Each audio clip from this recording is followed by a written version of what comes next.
Bonjour à toutes et à tous, bienvenue au Musée d'Orsay pour ces présentations des expositions Renoir et l'amour et Renoir dessinateur qui se tiennent en ces murs jusqu'au 5 juillet pour Renoir dessinateur et 19 juillet pour Renoir et l'amour.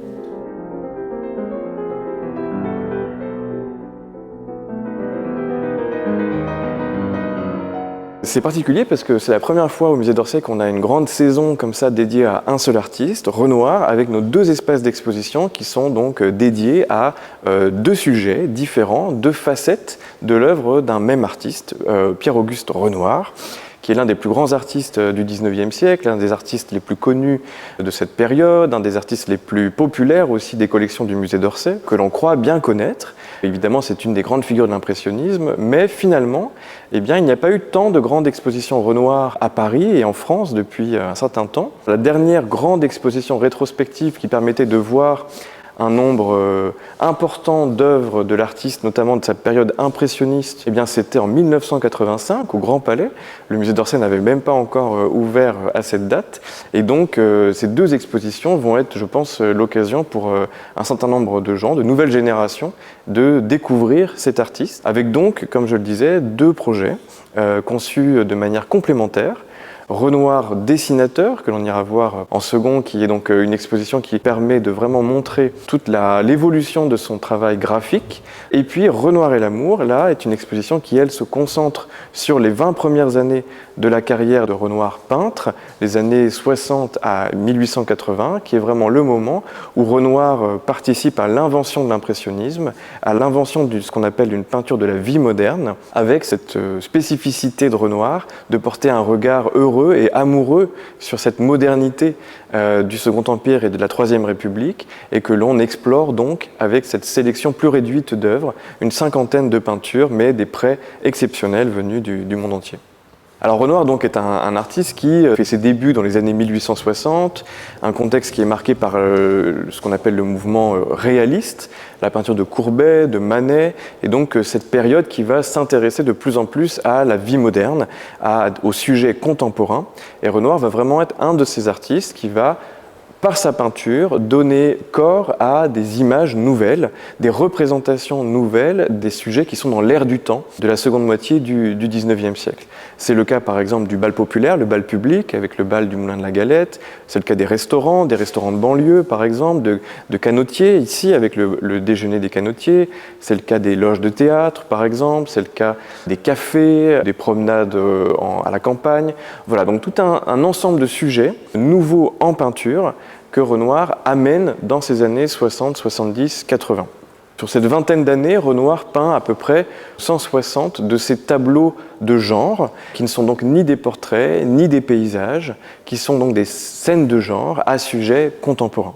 Et la particularité de Renoir, dans le traitement de ces sujets, est de ne choisir en réalité que des sujets heureux. Il ne montre que le versant positif, heureux de la modernité, en choisissant donc des scènes de convivialité, de plaisir, de loisir, de repos, de détente, de divertissement en tout genre, et en ne montrant pas les versants plus négatifs de la modernité urbaine notamment, et industrielle de ces années-là. Qui plus est, dans le choix de ces sujets, Renoir va mettre au cœur vraiment de sa peinture et de son travail le thème du lien social et du lien amoureux d'une certaine manière, puisque l'un des fils rouges de cette exposition, c'est la représentation du couple, des relations hommes-femmes, et finalement cette manière que Renoir va avoir toujours de célébrer dans sa peinture une forme d'union des êtres, toujours avec une certaine pudeur. C'est une peinture qui n'est pas démonstrative dans ses sentiments, qui n'est pas non plus grivoise ou érotique, mais c'est une peinture néanmoins qui célèbre toujours d'une manière ou d'une autre le lien. Et ce sujet du lien se retrouve à la fois dans le choix des sujets, mais va aussi vraiment être au cœur de la manière dont Renoir compose et dans la manière dont Renoir peint. Son style, sa manière d'appliquer la couleur sur le tableau, finalement tout va aller dans le sens justement d'une forme d'union des couleurs, d'union de la matière, de fusion même parfois, entre les éléments du tableau qui ne forment généralement à la fin qu'un tout cohérent. Et c'est vraiment aussi là que se trouve quelque part aussi ce sujet de l'amour, à la fois dans le choix des sujets, mais aussi dans la mise en œuvre plastique, artistique de la peinture chez Renoir.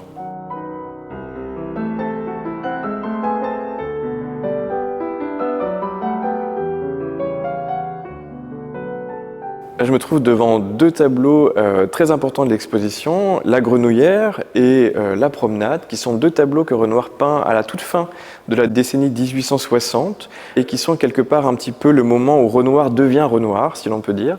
Pendant les années 60, son art est encore très marqué par l'influence de Courbet, de Manet, par le réalisme quelque part, et il faut attendre en fait la seconde moitié, disons, des années 1860 et la fin des années 60 surtout, pour que Renoir vraiment se saisisse de cette idée de la peinture de plein air notamment, et plante son chevalet en extérieur, aux côtés de Claude Monet, qui va aussi beaucoup l'influencer, et il va avec lui inventer cette nouvelle manière de peindre, qu'on va appeler quelques années plus tard impressionnisme, lorsque ces artistes vont exposer ensemble en 1874 dans l'atelier du photographe Nadar. Donc là, on est avant la guerre de 70, à La Grenouillère, donc on va commencer avec ce tableau. À l'été 1869, Renoir et Monet vont peindre un certain nombre d'études en plein air, au bord de la Seine, devant donc cet établissement de bain qui est aussi une guinguette, un restaurant de banlieue qui est un endroit très populaire à cette époque, pour donc ces études, pour ensuite faire un grand tableau pour le salon qu'ils veulent exposer donc à la grande exposition annuelle de peinture de l'année suivante. En réalité, ce projet n'aboutira pas, ni Monet ni Renoir n'exposeront ce tableau, et donc ce qui nous reste, ce sont ces études, qui sont quand même des tableaux de format assez important, des tableaux très achevés quand même, mais qui quelque part ont encore un petit peu ce côté d'esquisse, d'ébauche finalement, puisque Renoir ne les considérait pas comme des tableaux à exposer à ce moment-là. Donc le lieu est très important, c'est un lieu à la mode, c'est un lieu de plaisir, de divertissement, emblématique aussi en cela de la modernité chez Renoir. Renoir va surtout et quasiment exclusivement choisir des lieux qui sont des lieux de divertissement, de loisirs, de repos. Il va toujours chercher le côté ensoleillé, le côté heureux, joyeux, et une forme de gaieté dans ses sujets. Et les bains de La Grenouillère, qui sont des espaces aussi de rencontres entre hommes et femmes, où il y a une forme aussi de liberté de mœurs qui est très importante.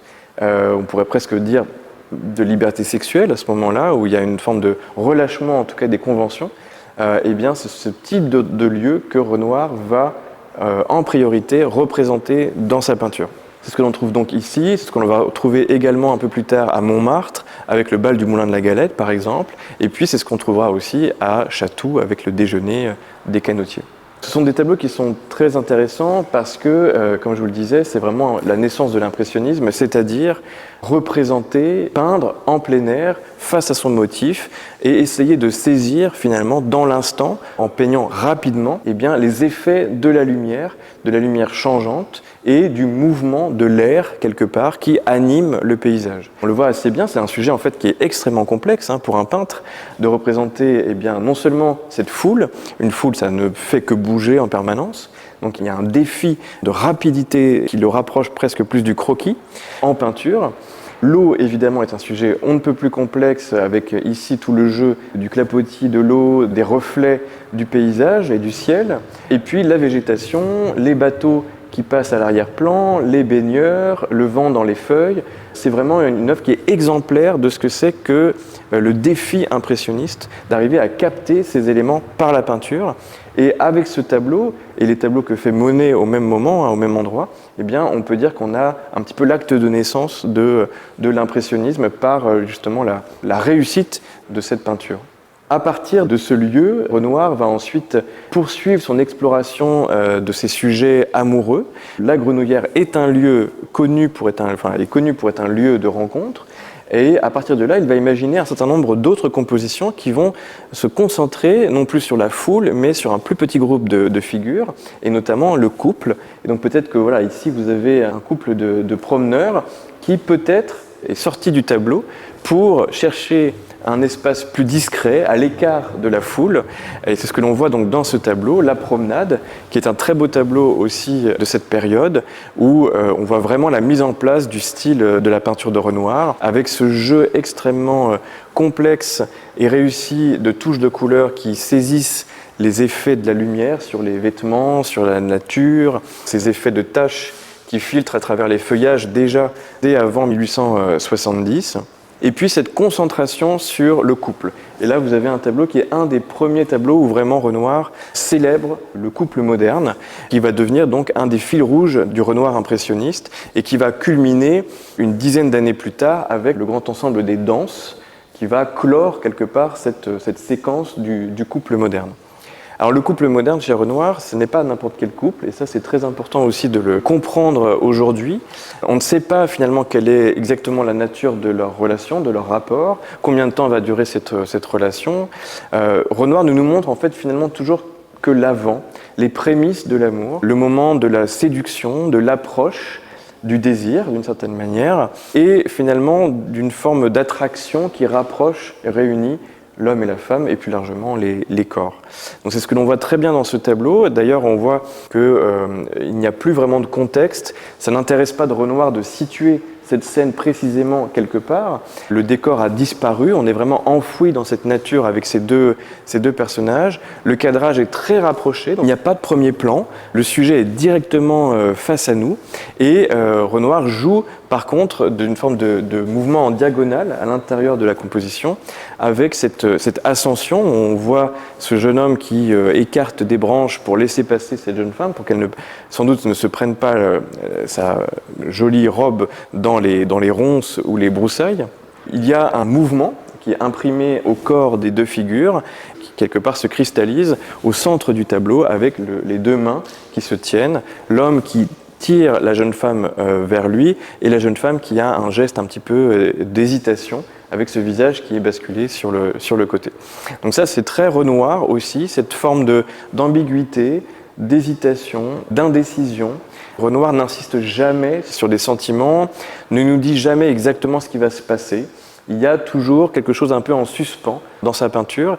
Ce n'est pas une peinture anecdotique, pas une peinture romanesque, et c'est ce qui fait sans doute aussi la beauté et la modernité de ces scènes. Quelque part, elles se sont moins vite démodées, elles ont mieux vieilli que d'autres tableaux de genre de cette période-là, qui sont plus explicites, qui sont plus finalement qui renchérissent dans l'anecdote de l'époque. Dans ce tableau, on pense que les modèles sont pour l'homme le frère de Renoir, le jeune frère de Renoir, Edmond Renoir, qui était très proche de son grand frère. Ils vivaient en fait ensemble à ce moment-là.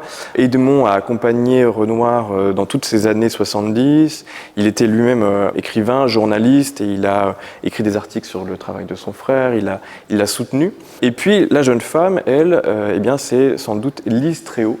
Lise Tréault, qui était la compagne et la muse et le modèle principal de Renoir pendant ces années-là.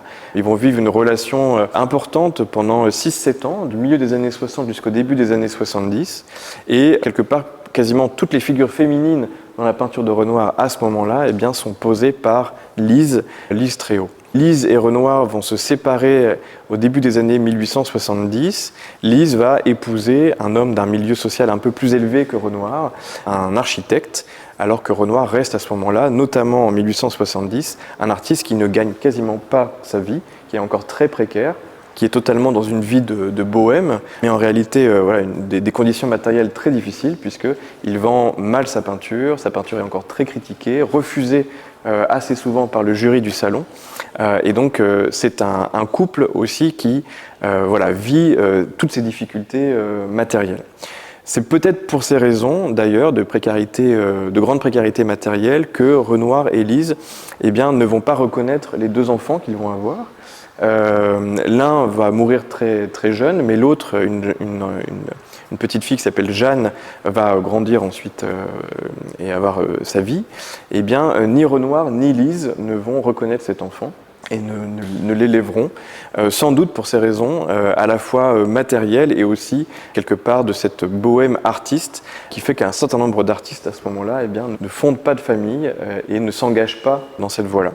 Renoir maintiendra, lui, toute sa vie des relations avec cet enfant, avec sa fille Jeanne. Il lui enverra des lettres, on sait qu'il lui fait parvenir de l'argent tout au long de sa vie. Ce que ne fera pas d'ailleurs Lise, qui, elle, eh bien, ne reconnaîtra pas l'enfant et n'aura plus aucun rapport avec cet enfant. Donc c'est intéressant aussi parce que, quelque part, cette question biographique, elle peut nous paraître aujourd'hui un peu à côté, finalement, mais d'une certaine manière, elle explique aussi ce qu'est la nature des relations amoureuses dans ces milieux bohèmes, artistes. dans ces milieux où parfois aussi il y a des différences de classe sociale entre l'homme et la femme qui vient d'un milieu souvent plus modeste, ce qu'on appelle les grisettes à ce moment-là, et des hommes qui sont parfois de milieux, on va dire, d'employés, étudiants, artistes, et qui se mettent dans ces relations qui ne sont pas des relations qui ont vraiment vocation à durer, ce qu'on appelle parfois des relations d'attente. Pour les hommes qui sont quelque part des relations, on va dire, plus légères, sans engagement, alors que pour les femmes, il s'agit souvent de trouver au contraire des partenaires qui vont leur permettre aussi de s'élever socialement, puisqu'elles n'ont pas forcément les moyens, évidemment par leur métier ou leurs conditions sociales, de s'élever autrement. Donc il y a aussi tout ce contexte-là auquel Renoir ne fait pas vraiment allusion, mais qui est à comprendre et à avoir en tête pour aussi relire ces peintures amoureuses et festives des années 60, 70, 80. Renoir, quelque part, dans tous ces tableaux de couple qui vont ensuite émailler l'ensemble du parcours, souhaite montrer un autre visage du couple, un autre visage de l'amour, qui est une vision plus galante, plus égalitaire aussi, où dans ses compositions, les rapports possiblement de domination n'existent pas, et on a plutôt affaire à des couples complices, où hommes et femmes sont presque égaux dans les jeux de l'amour. Et on voit souvent dans ces tableaux, par exemple, un homme et une femme en train de lire le même livre ou le même journal, des personnages occupés à discuter, mais sans rapport finalement de hiérarchique ou de domination. Et ça, c'est vraiment un des aspects importants de la vision de Renoir, qui est de mettre en valeur une forme de sentiment d'égalité, de fraternité aussi plus largement dans ces tableaux, qui est à la fois sans doute le reflet de ce qu'il observe. Il est possible qu'il y ait autour de lui ce type de relation, mais c'est aussi quelque part une utopie, et il y a quelque chose d'un peu d'une forme de rêve chez Renoir, de nous montrer une société où il est possible que, il y ait des couples heureux, il y ait des couples égaux, il y ait de la fraternité entre les classes sociales, entre les milieux, entre les générations par exemple aussi. Et c'est toute la beauté et la singularité de Renoir, c'est vraiment ce savant mélange de réalité et de rêve quelque part. Il nous montre qu'il a saisi quelque chose de la beauté de ces rapports heureux de l'époque, et en même temps aussi il nous montre la société, les relations telles qu'il voudrait qu'elles soient.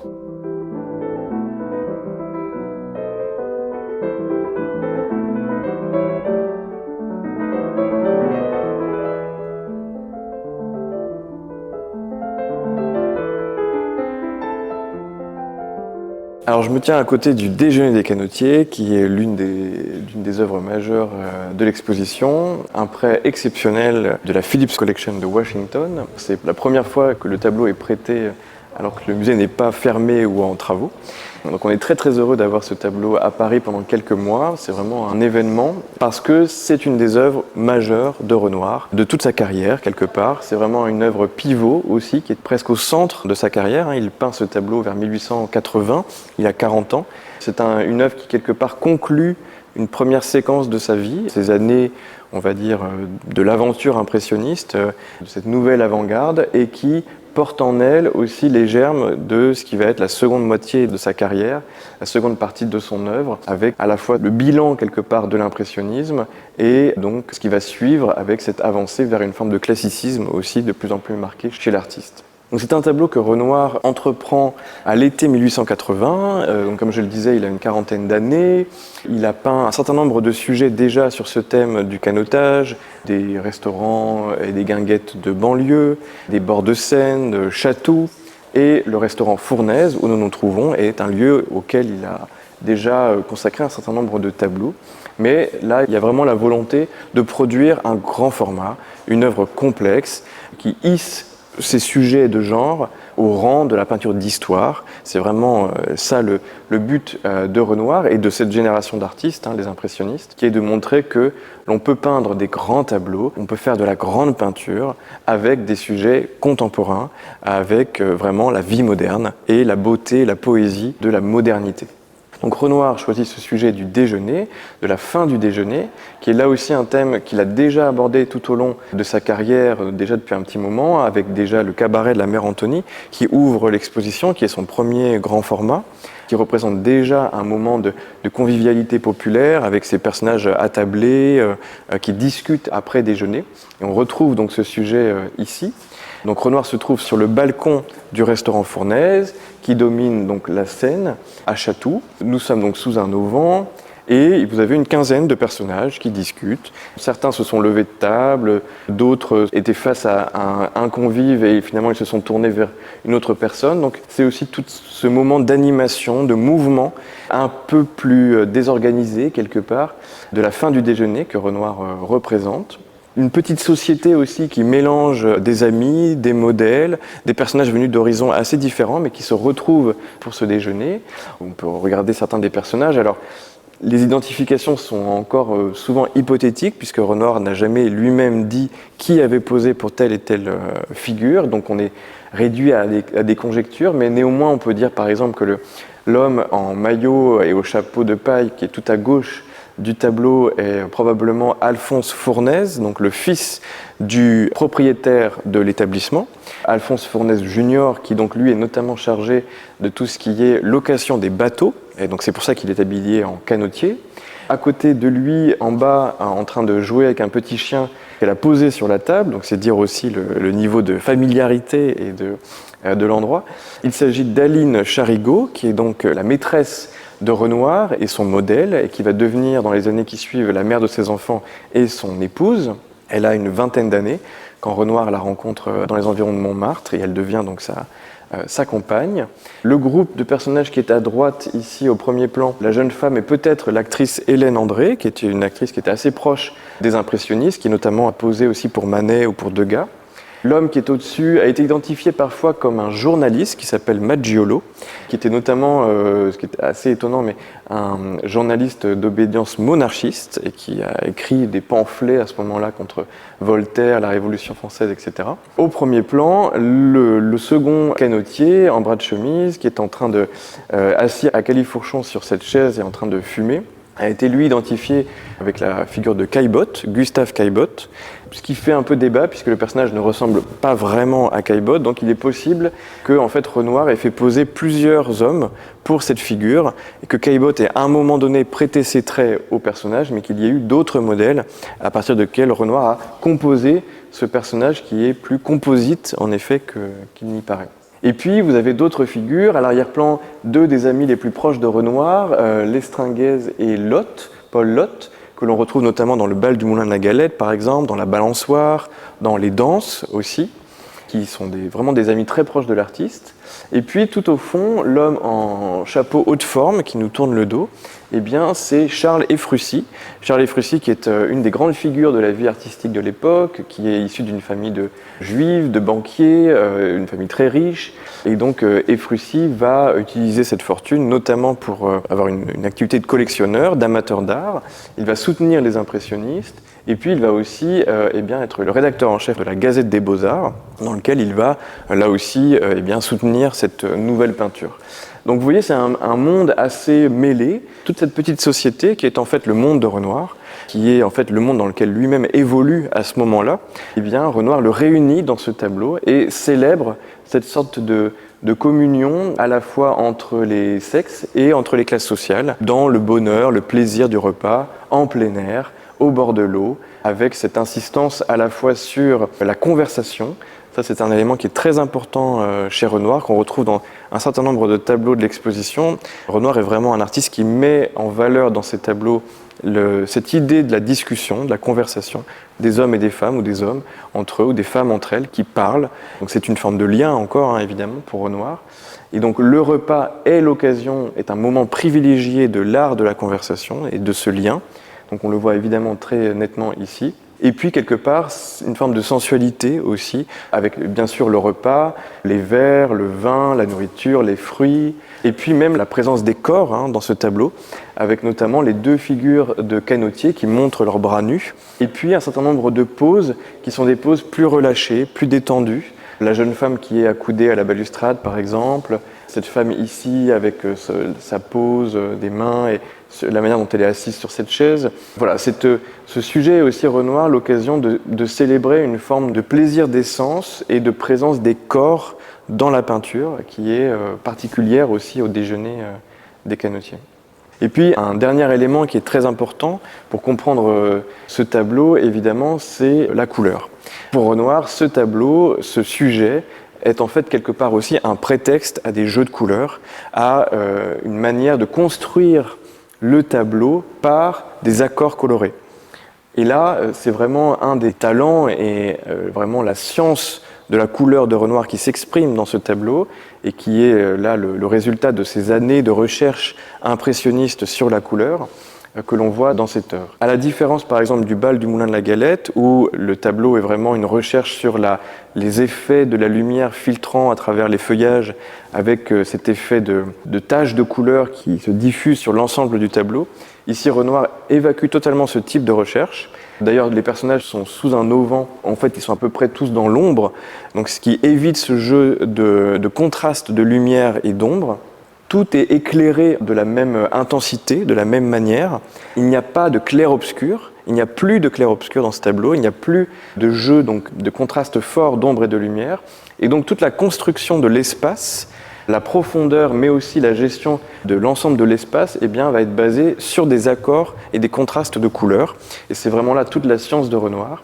Des jeux notamment de contraste entre les zones claires, qui sont assez importantes, notamment les blancs, qui sont répartis un peu partout dans le tableau, les maillots, la nappe, les serviettes, les cols par exemple, qui amènent cette lumière dans le tableau, qui contraste ensuite avec des couleurs plus foncées, plus intenses, des bleus, des verts, le jaune des chapeaux par exemple, là aussi, qui se répartissent un peu partout dans la composition.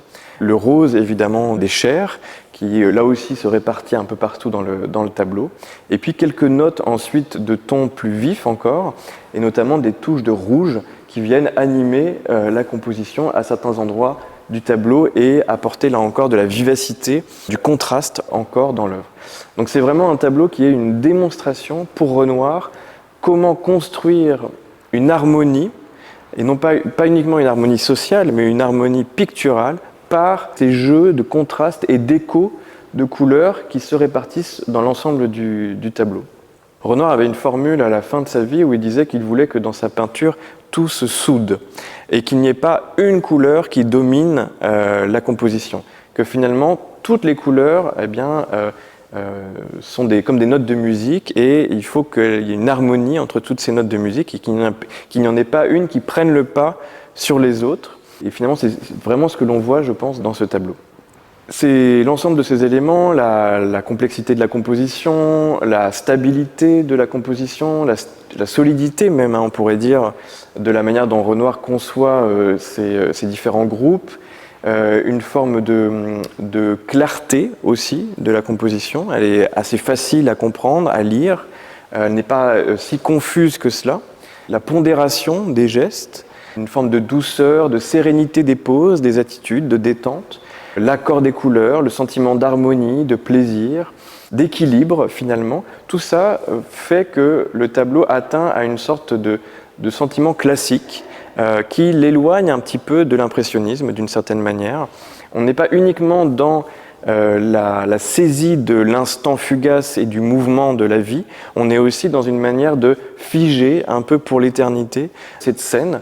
Et là, c'est ce qui va peut-être rapprocher Renoir des maîtres des musées qu'il admire. Renoir est un artiste qui se pense comme un artiste de son temps, moderne, mais toujours en dialogue avec les maîtres du passé. Il se conçoit comme le dernier maillon d'une grande chaîne, et il n'est pas du tout en rupture avec l'art du passé, au contraire. Et ici, ce tableau, quelque part, avec tous ces éléments, eh bien, est peut-être pour Renoir une forme d'hommage à ce qui est pour lui le plus beau tableau des collections du Louvre, qui est Les Noces de Cana de Véronèse, qui est pour lui, il le dit, le chef-d'œuvre des chefs-d'œuvre. Et quelque part, il en reprend modestement, puisque évidemment le format est beaucoup plus réduit et le sujet peut-être moins ambitieux quelque part. C'était une sorte de noces, un repas de noces profane. Mais néanmoins, c'est l'inspiration qu'a Renoir, c'est de se mesurer à ce type de peinture, à la grande peinture des Vénitiens de la Renaissance. Et cette fin de repas au restaurant Fournaise à Chatou est quelque part un petit peu une sorte d'équivalent moderne des banquets de la Renaissance qu'il admire au Louvre.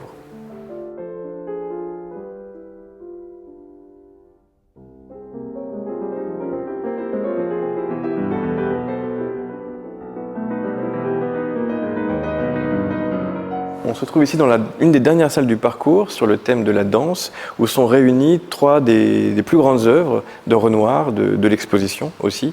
Donc la danse à la campagne, la danse à la ville et la danse à Bougival, qui sont trois tableaux monumentaux que Renoir peint à la fin de l'année 1882 et au début de l'année 1883.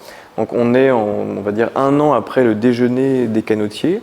On retrouve un petit peu le même univers, le même environnement, avec notamment dans la danse à Bougival et la danse à la campagne, cet univers des guinguettes et des restaurants de banlieue parisienne, Bougival peut-être ou Chatou. On retrouve aussi du déjeuner des canotiers cette volonté de plus en plus chez Renoir de monumentaliser les figures, de leur donner de la consistance, de la solidité et au contraire finalement quelque part des années plus impressionnistes où les formes étaient dissoutes dans les effets de lumière et de reflets colorés. Donc on est vraiment dans le prolongement de ce travail et aussi quelque part le prolongement d'une réflexion sur le couple, sur la représentation du couple moderne avec ce thème de la danse qui fait son apparition dans le bal du Moulin de la Galette et qui, quelque part, triomphe ici avec ces trois tableaux. Il faut rappeler d'ailleurs à ce sujet que le thème du bal est évidemment un divertissement extrêmement populaire à ce moment-là en France et notamment à Paris. Et c'est Renoir qui vraiment fait entrer ce sujet en peinture avec le bal du Moulin de la Galette. C'est la première fois qu'un artiste représente en peinture, dans un tableau d'aussi grand format, ce thème du bal et de la danse. On pense évidemment aux danseuses de Degas, mais ce n'est pas du tout le même univers. Les danseuses de Degas, ce sont des femmes qui travaillent, et c'est le ballet, c'est un autre univers. La danse chez Renoir, c'est la danse populaire, c'est la danse spontanée, et c'est aussi les danses à deux, ce qu'on appelle alors les danses en couple fermé, la polka, la valse, qui sont des danses qui deviennent de plus en plus populaires alors chez les Parisiens, qui vont délaisser quelque peu les danses de groupe, comme le quadrille, pour aller vers ce type de danse, qui sont parfois considérées d'ailleurs comme quelque part plus sensuelles, presque plus érotiques, puisqu'elles permettent dans l'espace public, dans la vie publique, la réunion des corps de manière très rapprochée. Et c'est évidemment ce que cherche Renoir dans ses tableaux. Donc il va choisir ce sujet pour ces tableaux de grand format, mais cette fois, il va délaisser les formats horizontaux que l'on avait vus plus tôt dans l'exposition, qui avait eu sa faveur lorsqu'il avait cherché à composer des grands formats, pour aller vers le format vertical, qui lui permet en fait de se concentrer sur le couple dansant et d'évacuer quelque part quasiment tout le décorum, tout l'environnement autour du couple. C'est souvent d'ailleurs ce que fait Renoir en général dans sa peinture, c'est de se rapprocher au plus près des figures, des personnages et d'évacuer un peu le décor. Renoir ne cherche pas à préciser tant que ça le lieu où l'on se trouve et c'est vraiment un peintre de la figure et c'est ce que l'on voit bien dans ces trois tableaux. Évidemment, le format est dicté par la composition et le sujet.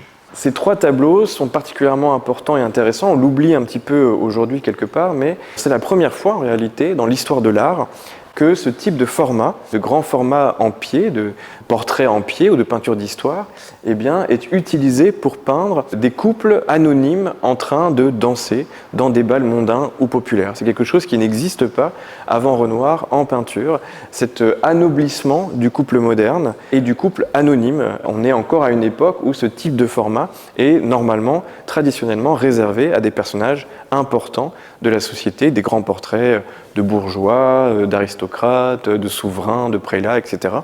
Et donc, il y a une volonté de monumentaliser ces personnages, de leur rendre hommage et quelque part de les ennoblir et de les magnifier. Et donc ça, c'est aussi quelque part un des sous-textes de l'exposition. C'est cette empathie de Renoir avec le peuple, entre guillemets.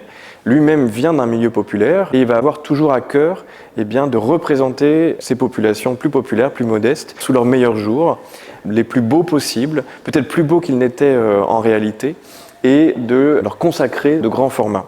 Alors ces trois tableaux, deux fonctionnent en paire, en pendant, la danse à la campagne et la danse à la ville, qui sont finis les premiers, et qui permettent une sorte de jeu de comparaison entre la danse à la ville, qui est plutôt le bal du soir, le bal mondain, qui était donc un événement organisé de la vie mondaine parisienne à l'époque, qui était un petit peu plus guindé quelque part, mais en même temps toujours très tendre et très doux dans sa présentation.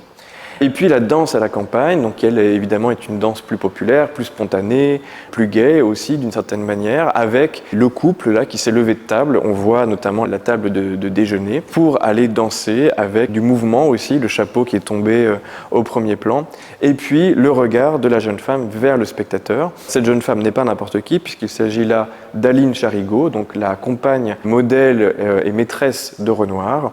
Et évidemment, il n'est pas anodin qu'elle ait ce regard vers nous, puisque c'est une manière pour Renoir, pour le peintre, de nous dire que l'homme que cette jeune femme aime n'est pas son partenaire de danse, mais l'homme qu'elle regarde, c'est-à-dire celui qui est en train de la peindre, l'artiste. Ce qui est assez beau dans ces deux tableaux, la danse à la ville et la danse à la campagne, c'est cette manière qu'a Renoir de mettre à côté ces deux univers, ces deux mondes, mais finalement sans jugement moral. Il n'essaie pas de plaquer un discours critique ou moral, en effet, sur ces scènes. Ce sont deux scènes qui ont chacune leur beauté, leur poésie, et Renoir les compare, mais sans les affronter, et il n'y a pas de tension véritablement entre ces deux univers. Et ça, c'est très propre aussi à Renoir, à une époque au contraire où, quelque part, la lutte des classes, si on peut dire, fait qu'on a très souvent des représentations antagonistes des milieux populaires et des milieux bourgeois, avec un regard souvent défavorable à l'un ou à l'autre, avec un jugement de valeur et d'antagonisme. Chez Renoir, il n'y a pas d'antagonisme entre ces deux mondes. Ce sont deux univers qui ont chacun leur propre beauté, leur propre poésie. Et Renoir les peint du même pinceau, doux et tendre d'une certaine manière, que ce soit le couple bourgeois ou le couple populaire. Et puis donc Renoir termine cette série avec la danse à Bougival, donc qui est à côté de moi, qui est là un prêt exceptionnel du Musée des Beaux-Arts de Boston, dont on est vraiment très très heureux de la voir au musée d'Orsay. C'est peut-être l'un des plus beaux tableaux de Renoir, un des plus beaux tableaux de la peinture impressionniste, qui donc nous montre un couple dansant. L'homme qui pose est probablement Alphonse Fournaise, celui qu'on a vu au balcon du restaurant des Canotiers. La jeune femme peut-être sans doute posée par Suzanne Valadon, qui à ce moment-là est modèle pour artiste, avant de devenir une grande artiste. Et donc tous les deux sont en train de danser dans probablement un restaurant de banlieue ou une guinguette de Montmartre. Ce qui est très beau dans ce tableau, qu'on ne retrouve pas dans les autres tableaux des danses, c'est vraiment cette impression de mouvement qui est encore plus fort ici, notamment avec la manière dont Renoir peint la robe qui tourne de la jeune femme, le mouvement qui s'imprime aussi dans les rubans du chapeau par exemple, et puis le fond, l'arrière-plan, le paysage qui est brossé de manière très énergique, en mouvement là encore, et qui nous donne presque un peu le sentiment d'un paysage un peu flou, comme si nous-mêmes nous étions en train de tourner avec ce sentiment de légère ivresse qui est suggéré par les verres d'alcool sur la table, qui nous donne ce sentiment d'un mouvement autour des personnages. Ce qui est très beau aussi ici, c'est notamment la manière dont se tiennent, dont s'enlacent les deux personnages, avec vraiment ce rapprochement des corps, cette manière dont les mains sont posées sur l'épaule, la taille, et dont les mains se rejoignent sans porter de gants, par rapport aux deux autres tableaux où les femmes portent des gants. Ici, elles n'en portent pas. Et donc il y a ici une forme de proximité des corps et de sensualité qui est plus forte encore que dans les autres tableaux de la série. Un dernier élément aussi qui est particulièrement intéressant et beau dans cette composition, c'est l'arrière-plan d'autres personnages, de foule, qu'on ne retrouve pas dans la danse à la campagne et la danse à la ville, qui nous montre qu'il y a une sorte de foule heureuse, joyeuse, qui continue de discuter, de boire, de converser à l'arrière-plan, des chapeaux de forme, des chapeaux de paille. Et quelque part, le couple au centre a l'air totalement d'oublier ce qu'il y a autour d'eux. Il tourne le dos à cette foule derrière, justement, et cette astuce de composition, d'avoir le couple central qui tourne le dos à cette foule, renforce ce sentiment du couple qui, quelque part, est totalement dans sa bulle, oublie ce qu'il y a autour d'eux. Plus rien n'existe que l'ivresse et le plaisir de la danse. Et pour conclure sur ces trois compositions, ce thème de la danse n'est pas aussi anodin qu'on peut le croire. La danse, comme je le disais, c'est le moment de la vie sociale au XIXe siècle où le corps des hommes et des femmes sont les plus proches. Mais la célébration de la danse est aussi quelque part la célébration de deux corps en parfaite synchronie, dans un mouvement où les deux personnages s'accordent dans leur mouvement pour danser. Finalement, c'est presque philosophique pour Renoir, cette vision du couple enlacé totalement synchrone dans son mouvement, c'est sa vision idéale, non seulement du couple, de l'amour, mais de la société plus généralement. Et quelque part, ces trois danses ne sont pas simplement une vision triomphante du couple moderne, c'est aussi presque un idéal que Renoir propose à la société de son temps, à travers un motif qui peut paraître aussi anodin qu'un couple dansant, mais qui en réalité est beaucoup plus profond et beaucoup plus complexe qu'il n'y paraît.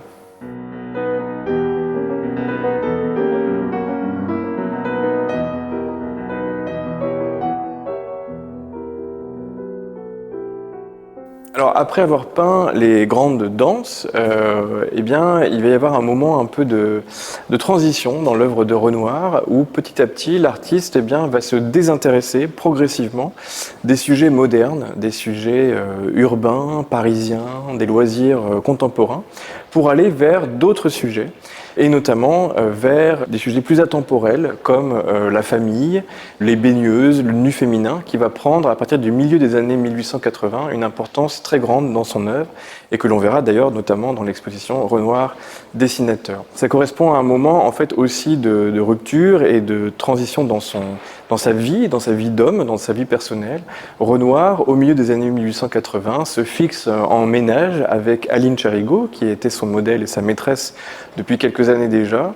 Et puis, il va avec elle fonder une famille avec leur premier fils, Pierre, qui naît en 1885 et qui est vraiment un moment de rupture dans sa vie et dans son œuvre. Renoir le dira plus tard, ça a été un moment absolument charnière.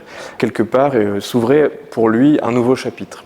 Cette rupture-là, elle va se traduire dans son œuvre par la disparition donc des sujets modernes, la disparition aussi des figures d'hommes dans sa peinture, ces figures d'hommes qui faisaient tout le sel aussi quelque part de ses compositions modernes, avec cette représentation du couple, des rapports entre hommes et femmes, de l'amitié, des groupes sociaux, de la convivialité.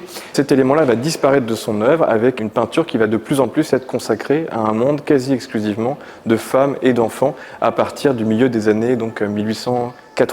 Les œuvres vraiment charnières de cette période sont notamment la maternité, où Renoir représente sa compagne Aline en train d'allaiter leur premier fils Pierre, qui date de 1885, et puis ce tableau qui est derrière moi, les parapluies, qui est aussi achevé vers 1885-86 et qui, lui, quelque part, est un petit peu la conclusion de notre exposition, de cette phase d'une vingtaine d'années de la vie et de la carrière de Renoir, du Renoir peintre de la vie moderne, puisque les parapluies que vous voyez là est le dernier grand format de Renoir consacré à un sujet explicitement urbain, parisien, contemporain et moderne.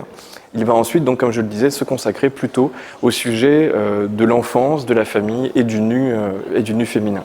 C'est un tableau qui est un tableau très ambitieux encore, un tableau de grand format qui réunit un groupe très important de personnages.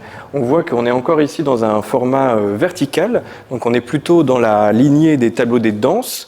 Renoir continue de s'intéresser à la figure en pied de grand format, sauf que ce n'est plus le couple qui danse, mais c'est les passants dans une rue ou dans un boulevard parisien. Renoir donc nous situe parmi les passants sur la chaussée, au milieu de la chaussée même, on est en plein milieu, et nous croisons le regard de ces personnages qui traversent la rue. Vous avez à droite une famille bourgeoise avec une grande sœur ou une mère avec ses enfants. Une famille bourgeoise, on le voit notamment à la richesse des costumes, des bijoux, des accessoires de ce groupe. Une mère qui donc emmène notamment ses enfants probablement se promener et jouer au parc avec cette petite fille qui tient un cerceau. Et puis à côté d'elle, avec une sorte d'effet de contraste, un autre personnage féminin, mais cette fois une jeune fille de conditions plus modestes, ici, puisque vous la voyez en tenue de travail, en train de porter au bras un panier. En fait, c'est une employée de magasin de mode qui est en train probablement d'effectuer une livraison. Elle va livrer un chapeau ou un accessoire de mode qu'elle tient au creux de son bras.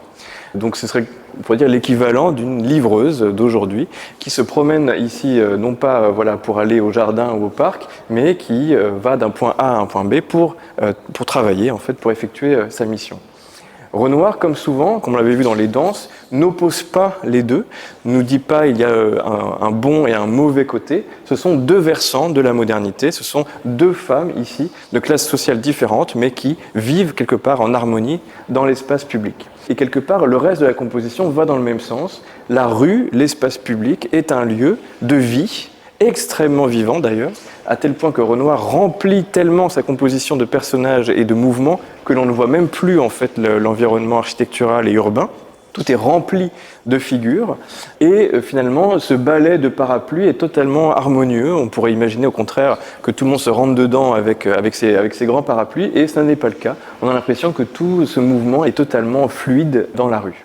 La rue est aussi le lieu de rencontre et c'est là aussi un thème évidemment qu'on a vu tout au long de l'exposition et qui se conclut quelque part ici avec cet homme qui au bord de la composition a l'air d'aborder cette jeune femme et de lui proposer son parapluie. Elle n'a pas de parapluie. Eh bien, lui propose de l'abriter. Donc ça, c'est quelque chose qu'on trouve très souvent dans la peinture et notamment aussi dans l'illustration de presse de l'époque, cette sorte de technique de drague du 19e siècle, de proposer son parapluie pour aborder, approcher une jeune femme dans la rue, que reprend ici Renoir, en déjouant cependant un certain nombre de clichés. Dans la presse de l'époque, il y a souvent un sous-entendu grivois, évidemment, derrière ces représentations, et parfois même des sous-entendus sur la potentielle activité de prostitution, en fait, de ces femmes qui se font offrir un parapluie par un passant.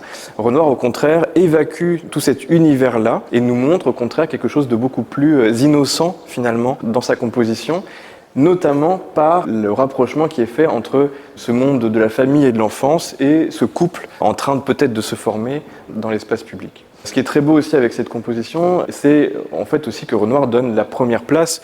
En fait, le personnage principal de ce tableau, c'est cette jeune femme, donc ce qu'on appelait à l'époque un trottin, ces jeunes femmes qui trottaient dans les rues de Paris pour livrer ces chapeaux. Et donc là encore, un petit peu dans l'esprit des danses, de magnifier dans un grand format, un tableau de grand format, en la représentant quasiment à l'échelle 1, en pied, une jeune femme anonyme, issue d'un milieu populaire, qui est une employée de magasin de Paris à cette époque. Et ça, évidemment, c'est encore quelque chose d'assez nouveau dans l'histoire de la peinture au XIXe siècle.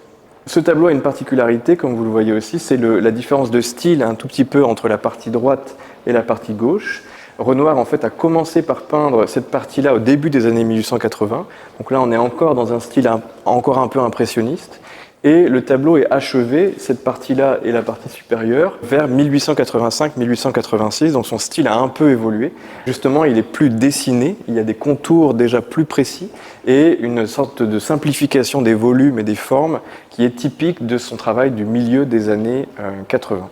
Donc voilà, Renoir expose ce tableau en 1886 et ça va être donc, comme je le disais, son dernier grand format à sujet moderne avant que quelque part le sujet de l'amour ne se métamorphose sous d'autres formes dans la partie suivante de sa carrière.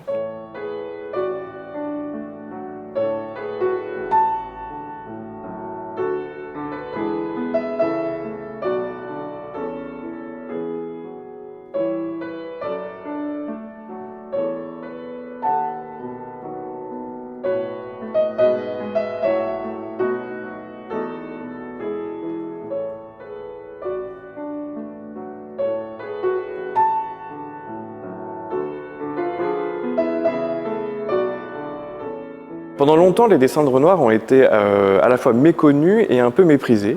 On pensait que Renoir, qui était ce grand peintre de la couleur, de la matière picturale, de la spontanéité du pinceau, n'était pas un grand dessinateur et qu'il avait finalement peu dessiné et que ses dessins avaient peu de valeur. On s'est rendu compte depuis un certain nombre d'années, aussi en voyant réapparaître sur le marché de l'art, dans des expositions, dans des collections, nombre de dessins de l'artiste, qu'en réalité il y a un corpus assez vaste.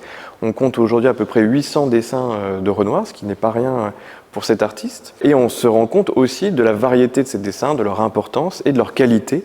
Notamment, il y a quelques moments vraiment où Renoir produit des œuvres graphiques qui sont vraiment de grands chefs-d'œuvre. Et ça, ça va à l'encontre de certains a priori qui ont longtemps prévalu sur l'art de Renoir, mais qui d'ailleurs sont des a priori qui valent pour l'ensemble des artistes impressionnistes. Ce sont souvent des artistes qu'on ne considère pas comme des grands dessinateurs. Je mets à part Degas, Degas est-il impressionniste? Mais en tout cas, lui, évidemment, c'est un très grand dessinateur, il a toujours été reconnu. Mais pour, on va dire, plutôt les impressionnistes du plein air, eh bien, on a considéré que ce n'étaient pas des grands dessinateurs. Donc ça, c'est aussi une évolution de l'historiographie depuis, on va dire, une vingtaine d'années, depuis le début des années 2000.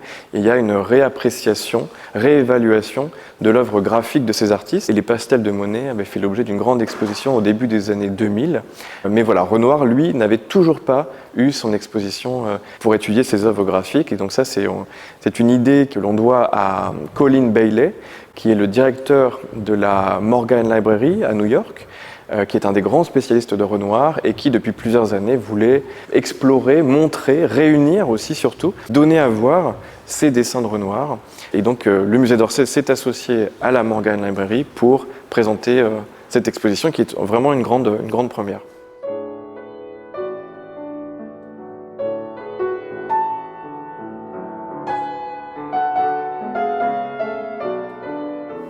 Nous nous trouvons dans l'exposition Renoir dessinateur, dans une des premières salles du parcours, qui est dédiée au début de la carrière de Renoir dessinateur.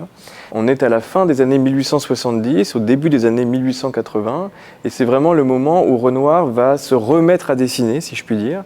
Il avait dessiné donc dans ses années de jeunesse, lorsqu'il était apprenti peintre sur porcelaine, lorsqu'il était étudiant dans l'atelier de Gleyre ou à l'école des Beaux-Arts, mais il avait ensuite abandonné quasiment le dessin pendant ces années proprement impressionnistes, donc les tableaux qu'on a vus dans l'exposition Renoir et l'amour, notamment le bal du Moulin de la Galette par exemple, ou même le déjeuner des canotiers, sont des tableaux qui ne sont pas préparés par des études ou par des dessins, ce qui est assez exceptionnel pour des tableaux de cette taille et de cette complexité. Mais néanmoins, voilà, Renoir peint quasiment directement sur la toile. Finalement, son retour au dessin va arriver par un biais un peu détourné à la fin des années 70, qui est en fait l'illustration. Il va recevoir des commandes d'illustration à la fois de livres ou de journaux qui vont lui permettre notamment en fait de gagner sa vie. Pour lui, c'est une source de revenus, alors qu'il est quand même encore à ce moment-là un artiste qui a du mal à vendre sa peinture. Et finalement, ça va lui redonner peut-être quelque part le goût du dessin.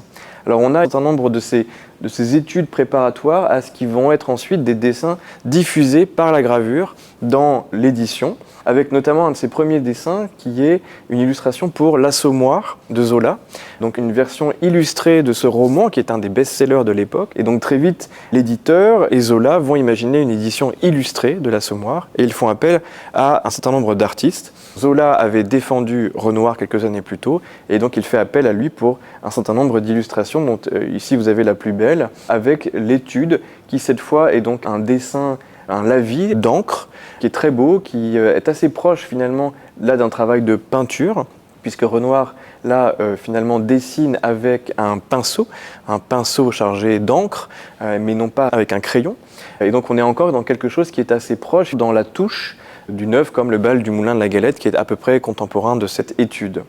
Ensuite, il fait ici une illustration préparatoire à une nouvelle d'Alphonse Daudet. Et là, on le voit utiliser une technique un peu différente. Alors là, c'est toujours de l'encre, mais utilisée avec une plume.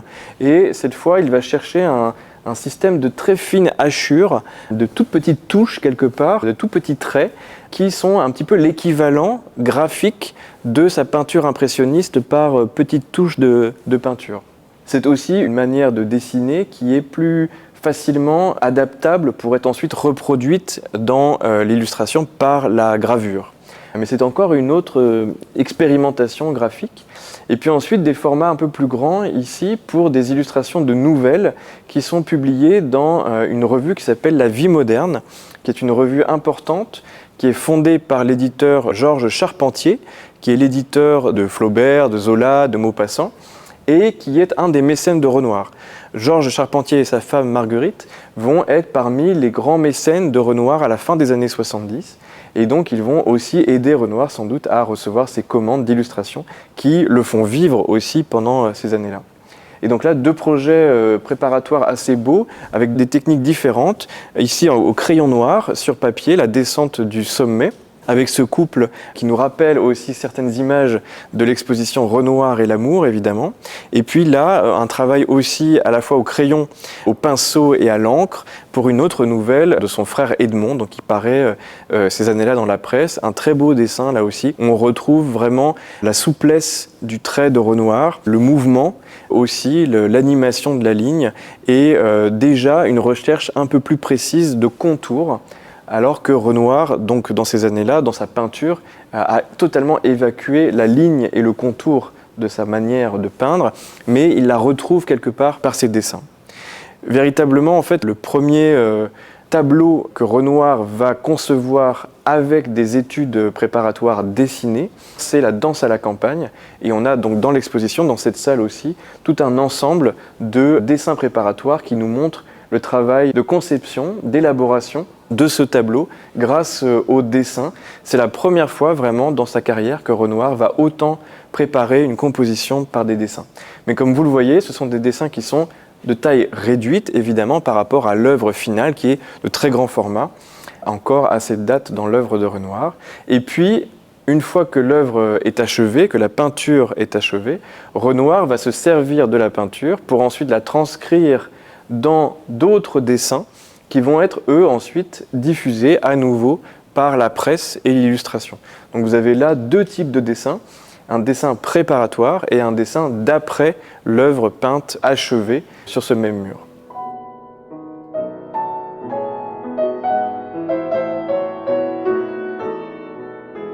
Les seules œuvres graphiques que Renoir va exposer, montrer en fait de son vivant, sont des pastels, et on se trouve ici dans une des salles de l'exposition consacrée aux pastels. Le reste de l'œuvre graphique de Renoir, eh bien, ce sont des choses qu'il va garder dans des portefeuilles, dans son atelier, qui ne seront pas montrées, qui ne sont pas vendues, ou vraiment très rarement. L'œuvre graphique, on peut dire, de Renoir, en tout cas telle qu'elle est connue de son vivant, eh bien, ce sont avant tout les pastels. Les pastels, d'ailleurs, à cette époque, ne sont presque pas considérés comme des œuvres graphiques, c'est quasiment de la peinture. En fait, on est entre la peinture et le dessin, mais ce sont des œuvres qui sont devenues presque l'équivalent de la peinture à l'huile dans leur statut. Ce sont des œuvres de grand format, souvent assez poussées, et ce sont des œuvres qui ont à ce moment-là une vraie clientèle. Depuis le milieu du 19e siècle, il y a un retour en vogue du pastel, qui était un peu tombé en désuétude pendant la première moitié du 19e siècle et qui revient de manière très forte. Aussi parce que c'est la redécouverte du XVIIIe siècle, en fait, sous le Second Empire, qui va porter ce retour à l'art du pastel, et notamment des portraits au pastel que Renoir va pratiquer à la fin des années 70, début des années 80, porté donc par cet engouement pour cette technique. Tous les impressionnistes vont faire du portrait au pastel et utiliser le pastel à cette époque. Peut-être le plus grand pastelliste évidemment de tous, c'est Degas. Manet aussi va faire des portraits au pastel à cette époque, mais Renoir est reconnu dans les années 80 comme un des grands pastellistes aussi de l'époque, et il reçoit un certain nombre de commandes de portraits qui vont l'aider à vivre aussi dans ces années-là. Le portrait est un peu moins cher que la peinture à l'huile, donc pour un certain nombre de gens, c'est plus facile de commander un portrait au pastel qu'une peinture à l'huile. Et puis c'est aussi une technique qui est un peu plus facile à pratiquer quand on va, par exemple, chez son modèle, plutôt que d'amener tout son attirail, de peindre son chevalet, sa peinture à l'huile, etc. Et donc c'est aussi ce qui va expliquer la vogue de cette technique. Renoir va assez vite être catalogué un peu peintre des femmes et des enfants, portraitiste des femmes et des enfants, et donc il va recevoir un certain nombre de commandes de portraits d'enfants. On en a plusieurs dans cette salle qui sont assez beaux, et on voit en effet que son talent, notamment dans la représentation de la chair, une sorte d'éclat un peu juvénile de la chair, se prête bien à la représentation des portraits d'enfants. Ça ne l'empêche pas néanmoins de recevoir quelques commandes de portraits d'hommes, et on a aussi dans cette salle plusieurs très beaux portraits masculins, notamment le portrait de Cézanne, de Paul Cézanne, qui nous est prêté par une collection particulière. C'est vraiment un des grands chefs-d'œuvre de l'art du pastel chez Renoir, une œuvre étonnante, évidemment quand on sait les rapports très étroits d'amitié qu'avaient Renoir et Cézanne, et Cézanne, en fait, à partir de ce pastel, va ensuite peindre sa propre version de l'œuvre à l'huile, une sorte d'autoportrait en miroir, à partir donc de ce portrait par Renoir. Et puis, à côté de ces portraits, Renoir va avoir une production aussi de, on va dire, scènes de genre, figures de fantaisie, comme cette jeune fille accoudée à la loge d'un théâtre, dans ce très beau pastel prêté par la Fondation Bemberg, qui nous sert d'affiche à l'exposition et qui est vraiment probablement un des plus beaux pastels de Renoir. Donc là, on est à la fin des années 1870, quelques années après le bal du Moulin de la Galette, juste avant le déjeuner des canotiers. Et on voit justement comment la technique du pastel sert à Renoir à expérimenter aussi avec une technique qui n'est pas la peinture à l'huile, qui n'a pas la douceur et la transparence de l'huile, mais qui lui permet justement des effets plus francs, plus graphiques, de traits plus nerveux aussi, quelque chose qu'on ne trouve pas dans sa peinture à l'époque. Et c'est souvent un petit peu cette manière de tester des choses, de ce qu'il ne peut pas faire avec la peinture à l'huile, qui va être un des moteurs de l'œuvre graphique de Renoir toute sa vie, qui est une manière de changer de technique pour toujours apprendre à dessiner, apprendre à peindre, et se mettre au défi toujours de faire évoluer sa technique. Une des caractéristiques aussi que l'on voit dans ce très beau pastel, et qui est là une des spécificités de Renoir, qu'on retrouvera dans toute l'exposition, dans tous ces pastels, comme je le disais, c'est cette représentation de la chair, qui est vraiment considérée comme un de ses points forts, cette manière de représenter l'éclat d'une chair lumineuse, et pas du tout terne, à travers ces jeux de transparence, de touches, et de rayons de blanc notamment, qui donnent cette luminosité à ces pastels. Alors Renoir, au début des années 1880, va entrer dans une période de crise assez profonde. Il vient de peindre le Déjeuner des canotiers, il a peint les Danses, qui sont pourtant des chefs-d'œuvre absolus, qui sont des tableaux où il a pu montrer toute sa maîtrise de la peinture, qui sont considérés dès cette époque d'ailleurs comme des tableaux importants, comme des tableaux très réussis. Et bien, juste après avoir peint ces œuvres-là, peut-être en réaction d'une certaine manière, ou en tout cas peut-être il a l'impression d'avoir été au bout de quelque chose, il va entrer dans une période donc de doute assez profond, d'angoisse même, on pourrait dire, sur son art. Il ne sait plus très bien dans quelle direction aller. Il a l'impression il le dira quelques années plus tard, finalement qu'il était dans une impasse, que l'impressionnisme était une impasse, qu'il ne savait ni peindre ni dessiner et qu'il fallait tout réapprendre. L'artiste a à peu près une quarantaine d'années, on est donc dans les années 80, qui sont aussi le moment un petit peu d'éclatement du groupe impressionniste, qui est un moment de crise en fait assez partagé par les autres artistes, qui vont chacun, Monet, Pissarro, Morisot, Degas et d'autres, tous se remettent un peu en question au même moment. Mais pour Renoir, ça va être très douloureux, très profond, et ça va passer par une place désormais très importante donnée au dessin dans son travail, lui qui, jusqu'à présent, justement, avait quasiment refoulé cette question du dessin qui lui revient de manière très forte. D'abord, la plupart des tableaux qu'il peint donc au milieu des années 1880 vont être préparés par des dessins préparatoires. Donc ça, c'est nouveau dans sa manière de concevoir son travail. Il va parfois même multiplier ces dessins préparatoires, et c'est le cas notamment pour cette composition très importante qui s'appelle Baigneuse, essai de peinture décorative, que Renoir commence vers 1884-85 et qu'il expose en 87, et pour lequel il réalise des dizaines et des dizaines d'études dessinées, ce qui est absolument inédit pour lui. Mais il le fait aussi, par exemple, avec les maternités, dont on a un exemple dans l'exposition. Ce qui est nouveau aussi, c'est que désormais, ces dessins préparatoires ont la taille des tableaux. Ce ne sont plus des dessins préparatoires de petit format, qu'on pourrait par exemple mettre au carreau pour élargir sur la toile, le tableau achevé. Non, Renoir dessine aux mêmes dimensions que la toile achevée. Ça, c'est nouveau aussi chez lui, et ça, il va le garder jusqu'à la fin de sa vie. Renoir va très souvent ensuite dessiner et utiliser le dessin aux mêmes dimensions que la peinture. Donc c'est vraiment des œuvres qui sont comme des cartons, on pourrait dire, dans lesquels il teste en fait sa composition, il teste la répartition des figures dans l'espace, leur profondeur, les volumes, la disposition des formes entre elles, leur équilibre, par ces grands dessins qui sont souvent au crayon noir et puis de plus en plus à la sanguine et à la craie blanche. Ça va aussi être une de ces techniques désormais de prédilection. Et on le voit très bien ici avec cette merveilleuse étude préparatoire qui nous vient de la Morgan Library de New York, où l'artiste dessine à la sanguine et ensuite utilise la craie blanche qu'il estompe pour donner le sentiment du volume et de la lumière qui se pose sur ces corps. Et donc ce que l'on voit là, notamment à travers cette étude préparatoire, c'est le déplacement des recherches plastiques de Renoir, qui jusque-là était dédié essentiellement à capter l'instant, capter la lumière, capter les reflets colorés. C'est vraiment l'impressionnisme. Et il va faire basculer son centre d'intérêt, de ses recherches, vers la question de la représentation de la forme dans l'espace, presque en 3 dimensions. Et il y a un aspect quasiment de bas-relief, ou de trompe-l'œil dans ces compositions, qui cherche à faire surgir du tableau une forme en 3 dimensions. Et donc ça, c'est vraiment nouveau pour Renoir dans ces années 1880. Ce tableau, Baigneuse, essai de peinture décorative, a un titre un peu particulier, Essai de peinture décorative.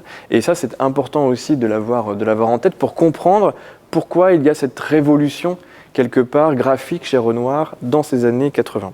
C'est la question décorative que Renoir se pose à ce moment-là. Qu'est-ce que la peinture ? Pourquoi est-ce qu'on fait des peintures ? Et à quoi sert une peinture ? Ça, c'est une réflexion très profonde, très ambitieuse aussi chez Renoir, qui va une réflexion théorique. Et d'ailleurs, Renoir est un des seuls artistes impressionnistes à avoir développé ce type de réflexion théorique et qu'il couche ensuite sur le papier dans des traités de peinture dans les années 80. Qu'est-ce que la peinture? À quoi sert la peinture? Et donc il va, au milieu de sa vie, dans les années 80, vraiment assumer cette qualité décorative de la peinture. Lui qui vient d'un milieu d'artisans, son père est tailleur, sa mère couturière, il a commencé à l'âge de 14 ans comme peintre sur porcelaine dans un atelier artisanal à Paris. Donc il a une formation artisanale et finalement il ne va cesser jusqu'à la fin de sa vie ensuite de dire qu'il n'est pas un artiste, il est un ouvrier de la peinture et que la peinture, le but de la peinture, et pour lui ça n'est pas du tout négatif ou péjoratif, c'est d'être décorative, c'est-à-dire d'orner le mur sur lequel elle se trouve. Et quelque part, il va peindre ensuite des tableaux qu'il conçoit comme des ornements, comme des décorations. Et finalement, ces tableaux, quel que soit l'emplacement où vous le mettez, dans votre appartement, dans un musée ou ailleurs, eh bien, elles vont orner le lieu dans lequel elles se trouvent par leur qualité décorative. Et ces qualités décoratives, c'est par exemple le mouvement des lignes, l'arabesque. En fait, ces corps de femmes nues, c'est aussi un prétexte pour un agencement de lignes ondulantes en mouvement qui se répondent les unes les autres et qui font circuler votre regard à l'intérieur de la composition, comme ça, de manière infinie, à l'intérieur du tableau. Les formes que Renoir conçoit aussi sont des formes qui ont un mouvement centripète, c'est-à-dire que l'énergie du tableau, de la composition, va vers l'intérieur. Et puis, il y a un élément que l'on ne voit pas dans les études dessinées, mais que l'on voit dans le tableau, c'est la couleur, évidemment. Une peinture décorative est une peinture qui est riche en couleurs, dans laquelle on trouve une grande variété de tons et une forme de beauté des couleurs. Donc c'est ces réflexions qui sont assez profondes, assez importantes et théoriques, que Renoir développe avec ses grands dessins à échelle au milieu des années 1880. Lorsqu'il expose le tableau des baigneuses en 1887, malheureusement c'est un échec. Le tableau est tellement différent de sa manière impressionniste, il est tellement à rebours de tout ce qu'a été l'impressionnisme que les gens ne comprennent pas. Eux qui commençaient à peine à s'habituer à la peinture impressionniste et à apprécier l'impressionnisme, voilà que Renoir fait déjà volte-face, part dans une autre direction, plus classique, aussi avec un thème atemporel, des baigneuses dans un paysage. Et donc c'est une initiative qui finalement n'est pas vraiment comprise par les contemporains, sauf par quelques artistes, et notamment Pissarro, qui mesure l'effort qu'a fourni Renoir pour arriver à cette composition, et puis Berthe Morisot, qui va se rendre dans l'atelier de Renoir en 1886 et qui va découvrir toutes ses études à la Sanguine pour les baigneuses mais aussi pour les maternités par exemple et qui va être absolument ébahie et éblouie par ce travail graphique de Renoir qu'elle ne soupçonnait pas et elle va dire voilà, que pour elle finalement Renoir est un des grands dessinateurs de l'époque. Mais voilà, cette nouvelle manière de peindre très sèche avec ses coloris acides que l'on appelle parfois la manière ingresque de Renoir, eh bien, va décevoir notamment Durand-Ruel, le marchand de Renoir, et puis un certain nombre d'amateurs. Et Renoir a besoin quand même de commandes, a besoin d'une clientèle, et donc lui-même aussi va faire évoluer ensuite, à la fin des années 80, sa technique pour revenir à une technique plus douce, plus suave, avec cette touche plus légère, plus transparente, qui était celle de ces années impressionnistes. Peut-être aussi que cette discipline graphique qu'il s'est imposée pendant ces années 80 est trop importante, elle est excessive quelque part. Il a été dans un excès et donc il revient à une vision plus mesurée, plus équilibrée entre dessin et peinture, lignes et couleurs, forme et relief. Et donc dans les années qui vont suivre, les années 90, 1900, 1910 jusqu'à la fin de sa vie, il va désormais essayer de faire la synthèse entre ces expérimentations graphiques et un retour à une peinture plus spontanée et plus sensuelle.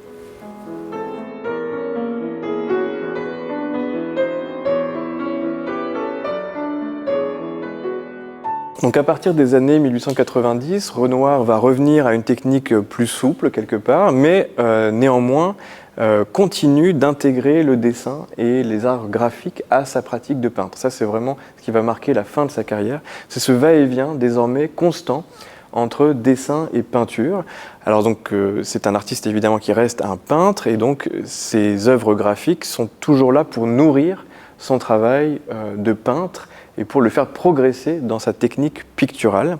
Renoir est un artiste qui ne se satisfait jamais de sa technique et qui, jusqu'à la fin de sa vie, jusqu'à sa mort, aura toujours l'impression de progresser et d'apprendre à peindre jusqu'au dernier moment. Et ici, on est très heureux d'avoir pu réunir cette séquence d'œuvres sur le thème donc de Gabrielle et Jean. Gabrielle Renard, qui est donc la nounou, la gouvernante des enfants du couple Aline et Renoir, qui vont avoir donc 3 fils, Pierre, Jean, le futur réalisateur de cinéma, et Claude. Gabrielle va être une sorte de seconde mère, notamment auprès de Jean, et Renoir va beaucoup les prendre pour sujet. C'est aussi un moment où de plus en plus Renoir prend ses sujets dans son environnement le plus proche et va se concentrer notamment sur son intimité familiale. Alors quelque part, on est presque encore un peu dans Renoir et l'amour, d'une certaine manière. C'est encore un développement de ce thème, mais qui va devenir très important dans ces années 90 et 1900. Ce qui est beau ici, c'est de voir justement cette variété des techniques et comment Renoir, d'une technique à l'autre, peaufine, reprend, innove, fait évoluer ses compositions. Mais on est presque dans un système de série. Ce n'est pas tout à fait les séries de Monet, quelque part, ce n'est pas systématique, mais en tout cas, il y a cette idée d'un sujet un peu prétexte, simple, grouper 1 ou 2 personnages, voire 3, et à partir de là, rentrer dans un sorte de système de thèmes et de variations à partir de ce motif. La première œuvre sur la droite, donc c'est ce dessin à la pierre noire. Donc on voit qu'avec la pierre noire, ici, Renoir cherche plutôt à mettre en place sa composition, à essayer de jouer notamment de la proximité des 2 têtes, entre Gabrielle et Jean, de placer le niveau, les épaules de Gabrielle qui entourent le buste de Jean, et puis de faire ressortir aussi les éléments saillants en relief, la joue, le nez, la main, avec des effets notamment d'estompes dans ce dessin. Comme souvent chez Renoir, dans ses dessins, le décor n'apparaît pas, il se concentre uniquement sur les figures. L'environnement décoratif, le lieu où l'on se trouve n'a aucune importance, c'est vraiment les figures qui concentrent l'essentiel de son attention. À partir de là, ensuite, il peint la version à l'huile, sur toile, de la composition, qui est très belle aussi par son mouvement, les chevelures de Jean et de Gabrielle, la transparence ici des effets de l'huile sur toile, qui est traitée de manière très très fluide, très légère. Et donc on voit notamment même la toile en fait sous les pigments ici. Et puis il y a dans la peinture à l'huile une douceur aussi qu'on ne trouve pas dans les autres techniques. Et ça évidemment c'est la manière dont Renoir manie le pinceau et la manière dont il a aussi de jouer de ces effets de transparence et de flou quelque part grâce à la technique de l'huile. Mais ce qui est intéressant, c'est qu'il ne s'arrête pas là et qu'à partir d'une composition comme celle-là, il va la reprendre ensuite incessamment, et notamment ici par exemple au pastel, avec une nouvelle version cette fois où il a adjoint un 3e personnage, une petite fille avec un fruit avec lequel joue Jean qui désormais tend le bras. La composition a un peu changé. Désormais, le format n'est plus vertical mais horizontal. Et donc, c'est encore une manière pour Renoir de varier à partir d'un même sujet. Et là, avec les possibilités du pastel, qui ne sont pas les mêmes que celles de l'huile, et on voit qu'avec le pastel, il arrive à une puissance de couleur, même de stridence presque, des contrastes de couleurs qu'il n'atteint pas dans sa peinture, mais qu'il arrive à toucher avec le pastel, avec ces pigments quasiment purs de couleurs, qui sont très beaux ici, les bleus, les roses, tout cet univers coloré, où Renoir atteint à une puissance colorée assez exemplaire. Et puis, à partir de ces tableaux-là et de ces pastels, parfois Renoir va ensuite en tirer des estampes, par exemple, des lithographies ou ce qu'on appelle des contre-épreuves de pastels, et donc en appliquant une feuille sur le pastel et ensuite en les passant sous une presse lithographique ou d'estampes, on va ensuite avoir ce type d'œuvre, des contre-épreuves au pastel, qui sont des œuvres originales, où on trouve vraiment la matière du pastel reportée sur ce papier, donc inversé par rapport à la composition d'origine.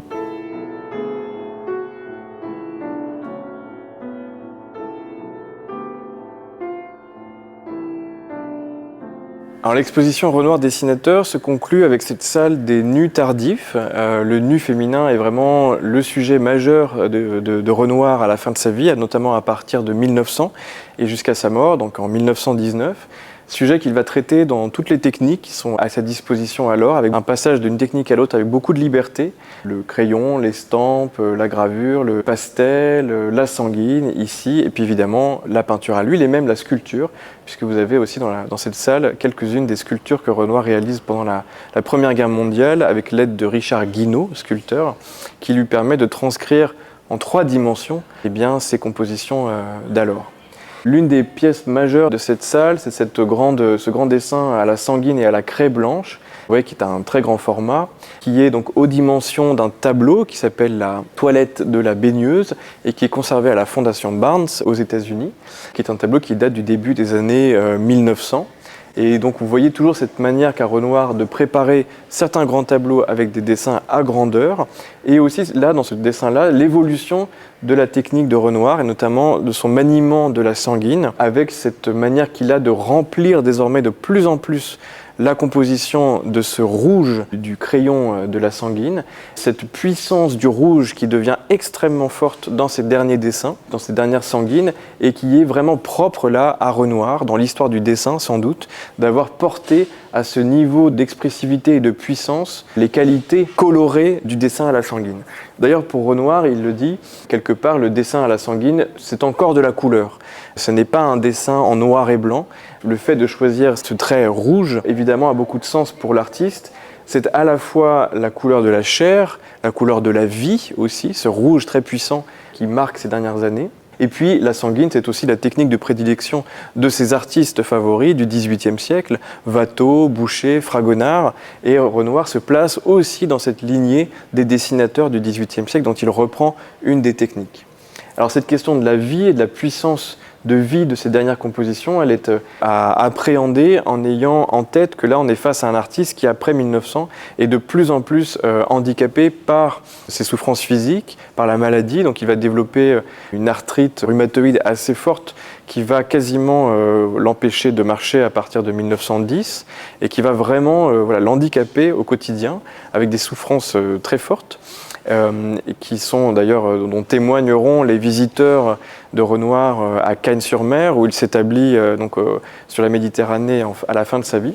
Et cette célébration du nu féminin, de cette jeunesse et de cette vie doit être comprise aussi de la part d'un artiste plus âgé désormais, qui a 60-70 ans, et qui est de plus en plus lui-même amoindri dans sa propre chair, dans son propre corps, et qui n'aura de cesse à la fin de sa vie de proposer des tableaux qui sont des sortes de manifestes de vie, à la fois en peinture et en dessin, avec notamment ces grandes sanguines.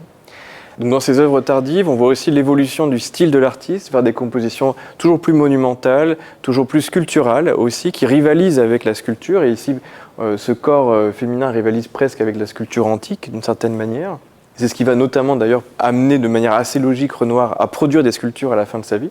Et puis cette synthèse de la composition, cette simplification des formes, ce sens de l'unité, quelque part de l'équilibre qui va finalement beaucoup plaire cette fois à la génération suivante des nouvelles avant-gardes d'artistes comme Matisse et Picasso ou Bonnard qui vont beaucoup regarder l'œuvre du dernier Renoir.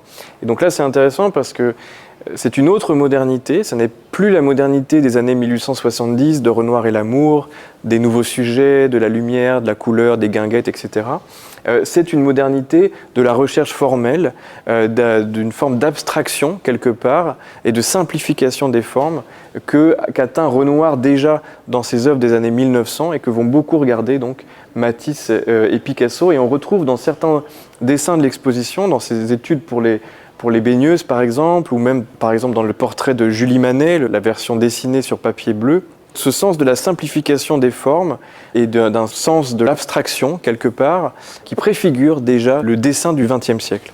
Et ce n'est pas anodin, cette sanguine a été achetée par Pablo Picasso dans les années 1930 à Ambroise Vollard, qui est celui qui va le premier comprendre l'importance des dessins tardifs de Renoir et donc voilà, Picasso évidemment retrouve en fait chez Renoir quelque part ses propres recherches sur la forme sculpturale, sur le dessin, sur l'expressivité des lignes et donc il va acquérir cette grande sanguine pour sa collection personnelle et c'est aujourd'hui donc une œuvre qui vient du musée Picasso.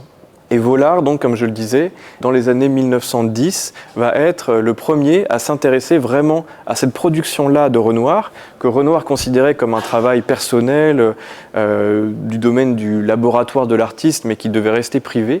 Vollard comprend qu'en fait, ce sont des œuvres à part, ce sont des œuvres achevées, que ce sont même parfois des chefs-d'œuvre. Et donc, Vollard va organiser en 1912 la première exposition de sanguine de Renoir, du vivant donc de l'artiste à la toute fin de sa vie. Et ça va vraiment être un moment de révélation de ce travail graphique de Renoir qui était resté très confidentiel. Il va ensuite y avoir une autre exposition importante en 1921, après la mort de Renoir, organisée cette fois par Durand-Ruel, son marchand, qui va exposer des aquarelles, des pastels, des dessins, etc. Mais qui n'aura pas beaucoup de succès, cette exposition de 1921. Et ensuite, voilà, tout le XXe siècle va être un peu ignorant de l'art de Renoir dessinateur jusqu'à notre exposition aujourd'hui au Musée d'Orsay.